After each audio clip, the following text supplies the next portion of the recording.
Good Friday morning to you. A little known secret about these daily devotionals is that often Pastor Tom and I record them the night before. The reason being is that we want them to be as accessible as possible for those in the wee early morning hours. And some of you like to watch them before you go to work, and some of you work before the sun even rises. And quite frankly, Pastor Tom and I choose not to get up that early to do it, so we do it the night before. Now, last night I didn't record the devotional because I realized that in the process of characters throughout the week, it has left us on Friday with Dinah. And Dinah is the last child of Leah. She is a girl. And it's actually significant that Dinah is even mentioned in the lineage of Jacob because it's a daughter. Normally only the sons have been named, and especially for Jacob, there's 12 of them. So the fact that Dinah is mentioned means that she plays some kind of significance in the story of God for God's people. Unfortunately, what we see about Dinah in chapter 34 of Genesis is that she is raped. This is a hard subject to talk about. It's a hard subject for us to wrestle with, how we understand violence against women. Unfortunately, it hasn't moved as far as some of our other understandings. We continually have a rape culture in which we tell women to cover themselves for fear that it will instigate a man to act out of aggression against her. It's a sad reality of our human brokenness. But the story of the rape of Dinah, I want to talk a little bit about how God redeems a bad situation. If you turn to Genesis 34, what happens is that Dinah is roaming in the land. She's hanging out with the Canaanite women. At this point, those who would become Israelites, God's people, and the Canaanites and even the Perizzites have a cordial relationship. They're friendly with one another. And as she's spending time maybe grabbing water at the well together with these two women, Shechem, who is the son of Hamor, sees Dinah and instantly falls in love with her. Initially, he comes on to her, he approaches her with that sense of love, but we read very quickly in the passage of chapter 34 that even with the best of, or the purest of love that he might have, it's not shared, it's not equal, and so he forces himself upon her. This is a problem. Jacob has heard that this has happened.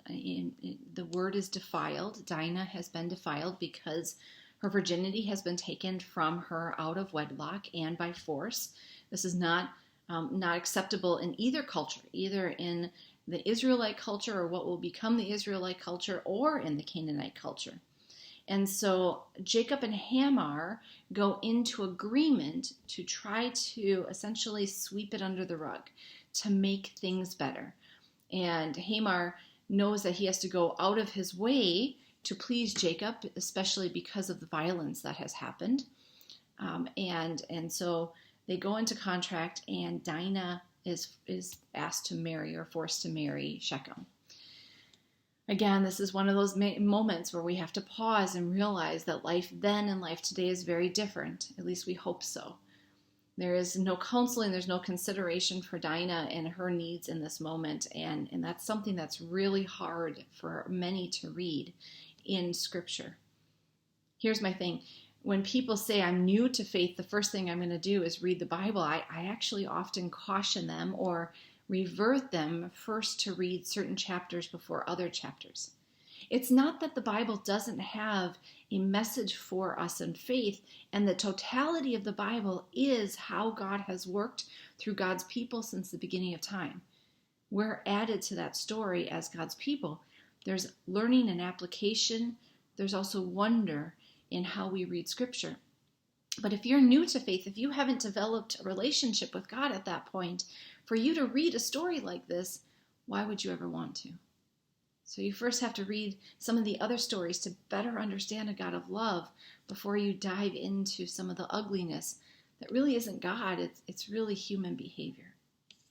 So Hamor and Jacob come to an arrangement, but the brothers of Dinah, the sons of Jacob, are not happy. Part of the arrangement is that Hamor and Shechem and all of the Canaanite people would take on a designation that only Jacob and his family held on to, and that is circumcision. And so all of the men are circumcised in this community.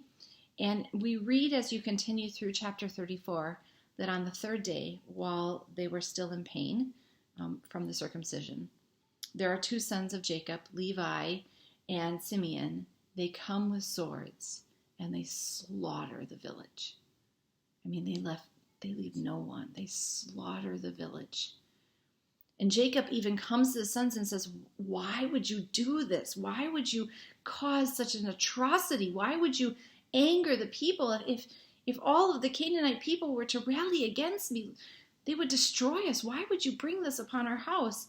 And at the very end of chapter 34, Levi and Simeon say, you have allowed our sister to be treated like a whore. Or should our sister be treated like a whore? They're doing this for the sake of honor. And in the process of killing this whole village, they return their sister back to her family.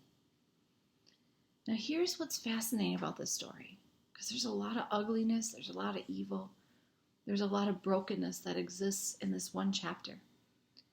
And Jacob's response in chapter 35 at the beginning of the story is to turn back to God.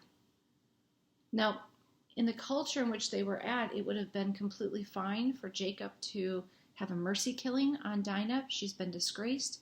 Who would ever want her to be a husband or to be a wife to, or who would ever want to be her husband?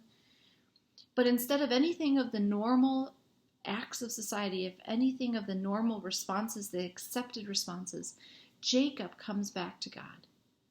And God speaks into this.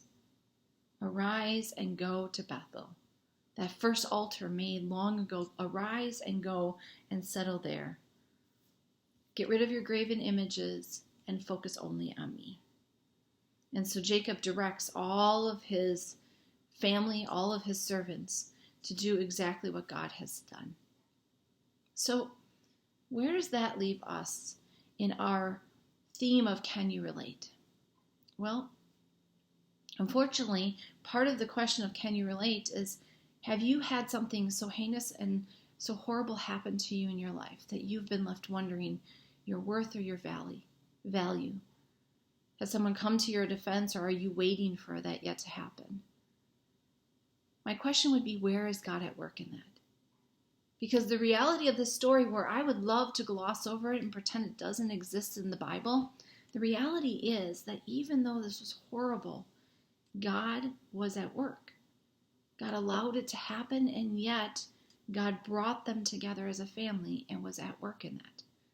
See, sometimes I want a God who controls everything, but then I think, but God gave us free will, and that's a gift too, right? And the ability to come to God on our own is because God doesn't manipulate us. God doesn't control us. He allows us to be in relationship with Him. And a relationship is never about control.